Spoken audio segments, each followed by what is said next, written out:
Mas mabuting masaktan sa katotohanan kaysa mabuhay sa kasinungalingan. Apo, makinig ka, may gusto akong sabihin sa iyo. Sa tagal ng buhay na ipinahiram sa akin, marami na akong nakita. Maraming pusong nasira, maraming pamilyang nagkawatak-watak, at maraming taong unti-unting nawala ang sarili, hindi dahil sa katotohanan, kundi dahil sa mga kasinungalingang pinili nilang paniwalaan. Alam kong masakit ang marinig ang totoo, masakit malaman na hindi ka pala mahal, masakit tanggapin na niloko ka, masakit marinig na hindi ikaw ang pinili. Pero apo, ang sakit na dulot ng katotohanan ay may katapusan. Ang kasinungalingan, araw-araw kang pinapatay nang hindi mo namamalayan.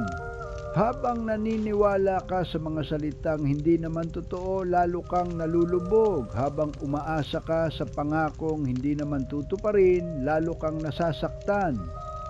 At darating ang araw na hindi lang puso mo ang wasak, pati ang tiwala mo sa sarili. Huwag mong ipagpalit ang kapayapaan ng puso mo kapalit ng isang kasinungalingang nagbibigay lang ng panandaliang saya. Ang taong tunay na nagmamahal, hindi ka paiikutin sa mga dahilan. Hindi ka paluluhain sa paulit-ulit na pagsisinungaling. Kung may umalis dahil nalaman mo ang katotohanan, hayaan mo siyang umalis. Mas mabuti nang mawalan ka ng taong sinungaling kaysa mawala ang respeto mo sa sarili. Apo, tandaan mo ito. Hindi sinusukat ang halaga mo sa taong nanloko sa iyo. Ang halaga mo ay nasa tibay mong bumangon kahit ilang ulit kang nasaktan. Balang araw, darating ang taong hindi mo kailangang pagdudahan ng bawat salita dahil ang pagmamahal na totoo ay hindi kailanman nangangailangan ng kasinungalingan. Hanggat humihinga ka, may pag-asa. Kaya itaas mo ang iyong ulo, punasan mo ang iyong mga luha at magpatuloy ka. Dahil hindi ka nilikha para mabuhay sa kasinungalingan. Nilikha ka para mahalin ng tapat at pahalagahan ng buong puso